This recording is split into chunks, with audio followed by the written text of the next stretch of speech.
All right, final video in the series for procrastination. This is video 3. This is part 3 of our procrastination series. Quick, bite-sized, easy to dig into videos that will take you through, teaches around what procrastination really is, how to spot it, how to understand it, how to see how it's driving your behaviors and patterns that just aren't helping you, and how to change it. And that's what we're going to look at in this video. Now, I'm Clare Flaxen. I'm a mindset strategist. I work with female founders, entrepreneurs, business owners, creatives, women in leadership.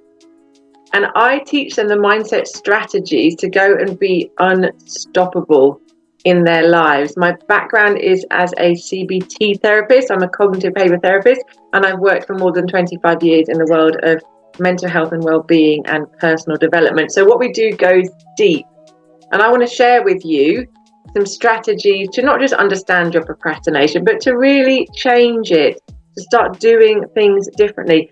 These are the things that I use in my work with people, whether that's workshops, masterclasses, my mindset membership, or the one-to-one work. You're getting the real deal of what we do to go deep and shift things at a core level, because that's how we create transformations in our lives. And I am all about us creating more enjoyment, more purpose, more meaning, more satisfaction, and more fun in our lives. Yes, we want to have goals. Yes, we want to reach for things and create things, create a legacy in our lives, create a life that we enjoy living, that we can live within. And that enjoyment is key. There's no point creating and stretching and having all these goals and ambitions if you're miserable. So we want to enjoy what we're creating, and we want to make sure that we have space and time for the things that matter in our lives too. The quality of life that we have, the experiences we're having. Now, procrastination is a real bugger in this because it robs us of our time. How much time have you wasted over the years procrastinating? It ramps up our stress levels. We're often doing things on the fly, last minute, waiting till that pressure of a deadline is looming before we kick into gear. So we're stressed, we're overwhelmed, we're not doing things in a way that actually feels enjoyable. We know we're not doing things to the best of our ability because it's always lastminute.com. And we are reinforcing that narrative that we're just not someone that gets on and does, or we are procrastinating because there really is something to avoid or be fearful of. So we're going to change that narrative, and we're going to do that by looking at different ways to disrupt your procrastination cycle. We're going to look at changing up your thoughts and beliefs around yourself and your procrastination. We're going to use those cues that are playing out in your physiological responses to that procrastination, and we are going to do things differently so that we can change the behaviors. So there are lots of lovely ways that we can disrupt this cycle and create a new, better, more useful, more helpful one in your life instead. So are you ready? I want you to go back and have a look at what you wrote down for your typical procrastination behaviors or patterns that you play out, the thoughts and beliefs you're holding, and the way that it makes you feel, either in your emotions or your physical body itself. And we're going to take each of those and we're just going to play around with looking at it all differently. So I'm going to reverse engineer this. So the last thing that you would have written down is how it makes you feel physically. We're going to start with that because often the physical feelings are more obvious. We notice them first. We tune into them instinctively. It's quicker, it's more reactive to respond to how you're feeling than what you're thinking. Those thoughts require a kind of different tuning in. Often our thoughts are just sort of churning away in the background, aren't they? They're often subconscious and we're not really tuning into them. But if we feel something, that's often the kind of alarm bells going. And it's easier and quicker to tune into that. So take one of your procrastination responses in your body, how it makes you feel. Does it make you feel unsettled in your stomach? Do you notice that you're tensing up? Do you notice that you go into certain kind of postures? Maybe you sort of shrink down, make yourself small. Do you start to feel like you've got a bit of a headache? What are all the things that show up in your body? And we're going to practice just calming that down a bit. So some simple breathing techniques can be really useful. We just want to ground yourself back in. So sit and put your feet on the floor. Feel the floor underneath your feet. I never have shoes and socks on at home. I don't like the feeling of shoes and socks when I'm indoors or even outdoors often.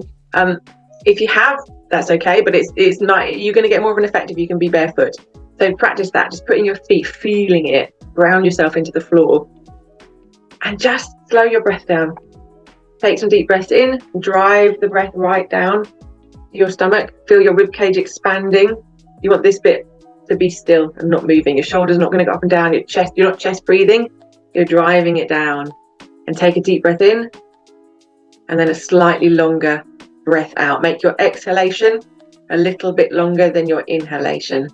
And that will have a really nice calming effect. So I want you to do that for a minute or two, or a few seconds even, whatever you've got. And as you do it, practice breathing into that bit of your body where you feel that procrastination, this kind of niggling around.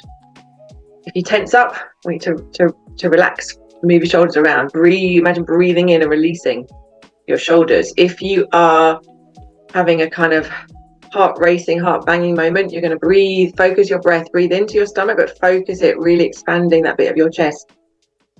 If you start to feel unsettled and anxious in your stomach, just let your breath go there. And we're just going to relax it down. We're going to stop, calm it down. And instead of reacting to that feeling, we're just going to let it settle. We're going to do what we can to calm it down.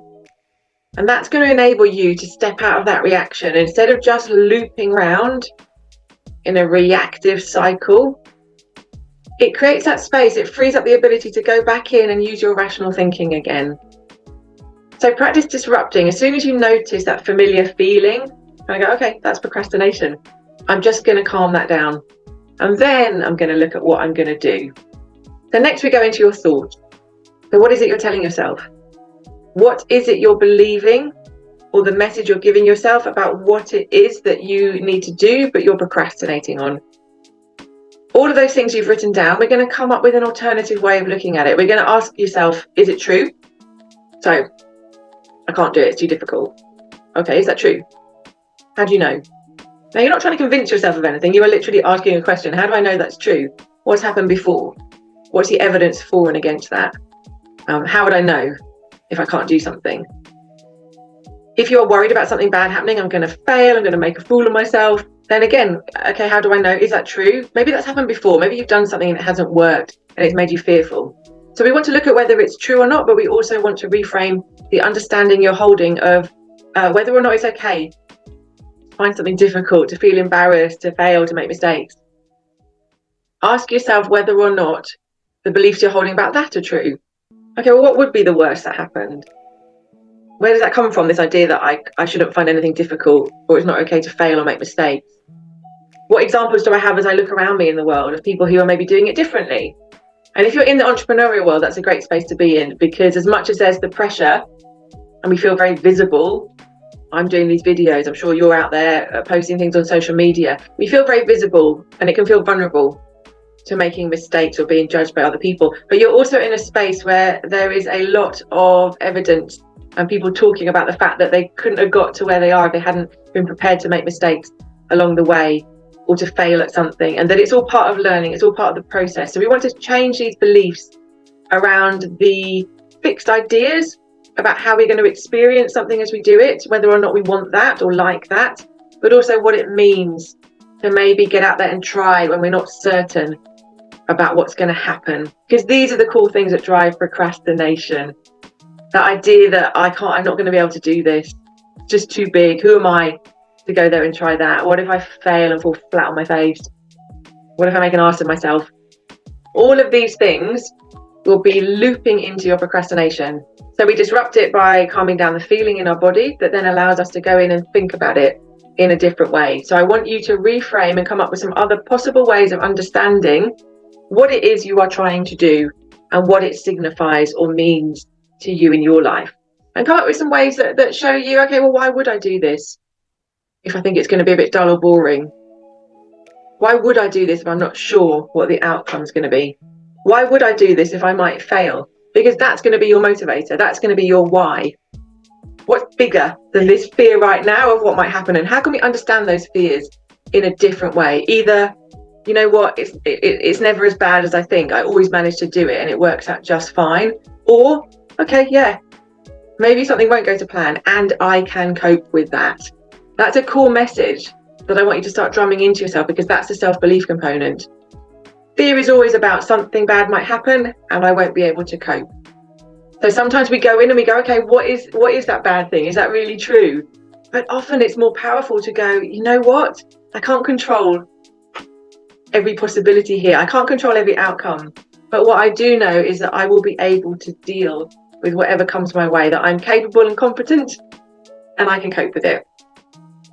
So when you've done that, when you've looked at your physical sensations in this, your reactions that you feel in your body, and you've calmed that down, and you've reframed some of your thinking, and you've become aware of actually where your head is going, because that's driving your procrastination as well, then we're going to finish up with testing out doing some things differently. So what are your behaviours at the moment? How do you procrastinate? And what can you substitute them for? It could be that you don't let yourself go and make that other cup of tea if you know you don't want it. Or you allow yourself a time limited amount, 10 minutes, to get yourself set up, and then that's good enough. And then you're going to crack on and do. And each time you get that pull, that urge to go and do something differently, to avoid, you're going to bring it back and go, no, I'm not going to do that. I'm going to crack on and see what happens if I just start writing. I'm going to see what happens if I sit down to work when everything is a mess around me. I'm going to see what happens if I say no to all those other things that come along that I might even want to do, but are going to take me away from what I need to be doing right now. So building up that change in the procrastination, in a way, it's like flexing that discipline, that self-discipline muscle, and telling yourself, no, I can choose what I focus on. I can choose what I put my attention on. And that word choose is really important. And that's a phrase I want you to take away from these videos. I want you to say to yourself when procrastination comes up, it's okay. This might be difficult. This might be boring. I might not be certain about what's going to happen and whether or not I'm going to be able to do this, but I choose to do this anyway. I choose this. Because when you tell yourself that, you're giving yourself the direct message. You're telling your brain directly, you can step back, you can step down. I don't need the hypervigilant doorman. I don't need the bouncer protecting me. Step down. I choose to do this. I've got this. I'm okay. And then we get out there and we do. We take one small step after another. And the more you do that, the more you build a new familiar pattern that's about taking action rather than procrastinating. We all procrastinate at times, and it's okay. You will no doubt procrastinate again in the future. But when you can see it and spot it and understand it, you can make a different choice and go, I'm not going to go off and start cleaning the kitchen cupboards out.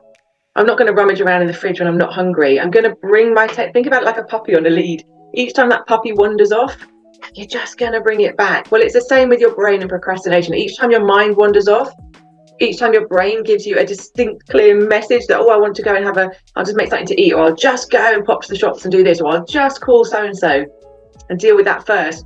That's your cue to go, bring it back, like bringing puppy back from the lead. And don't be annoyed with yourself. The same way it's the nature of the puppy to go off wandering and be inquisitive, it's the nature of your brain to try and protect you from something it feels you want to avoid. So we just keep bringing it back without that self-judgment, without that criticism. We just accept it and go, yep, that's what my brain does. But I'm going to choose to do it differently. And then see, the more you go along, what happens? Does your procrastination change? Are you able to unhook yourself from the cycle much quicker? Or do you allow yourself sometimes to have a bit of a procrastination, because after all, we are all human, but you can time limit it. And instead of that procrastination just being this normal state you're in, you can have like a 10-minute procrastination and then you get on with it. You can have a little wobble of avoidance before you check yourself and say, no, I choose to do this and I'm going to do it. Let me know how you get on. I would love to hear your comments on what you think about procrastination and how this has helped you, what you've noticed as you've put these things into practice. And if you want to hear more mindset tips and mindset strategies like this, please subscribe to the YouTube channel or go and check me out at www.clareflaxen.com. And you can see all of the things that I do to use our mindset to create a more enjoyable, happier, more fulfilling life where we can go and be unstoppable in all that we do. Take care, enjoy, and let me know what happens in your procrastination.